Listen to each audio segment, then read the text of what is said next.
Hey guys, me again, and it's time for the last episode of Thrash Reviews for tonight/day.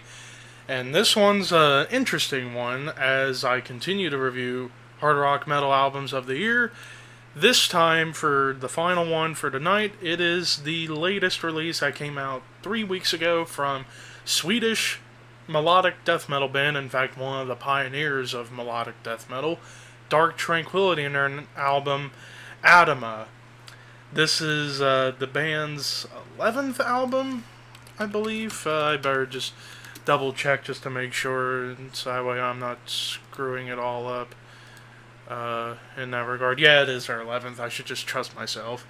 But anyways, Dark Tranquillity formed in 1989, and their debut came out in 93, and it was seen as a pivotal moment in extreme metal, because it came out alongside Carcass Heartwork, Dissections, the Sober Lane, or the Somber Lane, actually, Edge of Sanity's Spectral Sorrows, as being one of the first true melodic death metal years in 1993, where that the debut for Dark Tranquillity, I forget what it's called, but along with Carcass Heartwork, Dissections, the Somber Lane,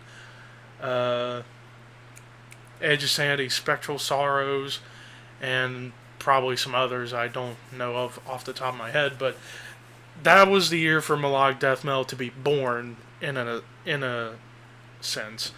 And Dark Tranquillity has always been one of the more consistent of the melodic death metal bands, with a very consistent output of diversifying their music with some gothic influences, some prog from time to time, the keyboards, some clean vocals, and this is their 11th album, ATOMA.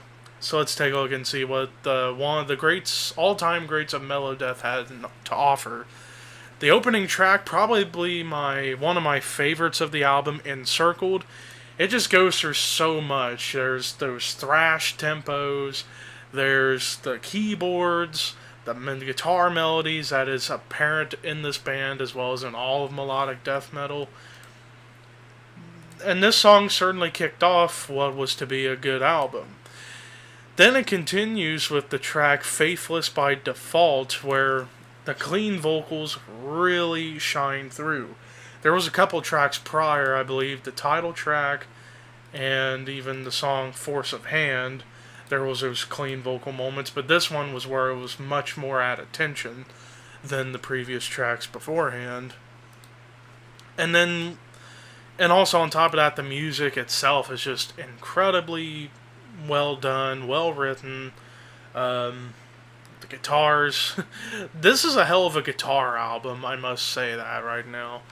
And then when we get to the closing track, Caves and Embers, the second longest song at 4.5 minutes. It was just 1 second short of the longest track, which was Faithless by Default. It just pretty much took everything that was done from the previous 11 tracks and just mashed it all together into a really good closing tune that for sure cemented this album as being really, really freaking solid. So top to bottom overall, this is another solid album. Like, I just haven't come across any duds in quite some time.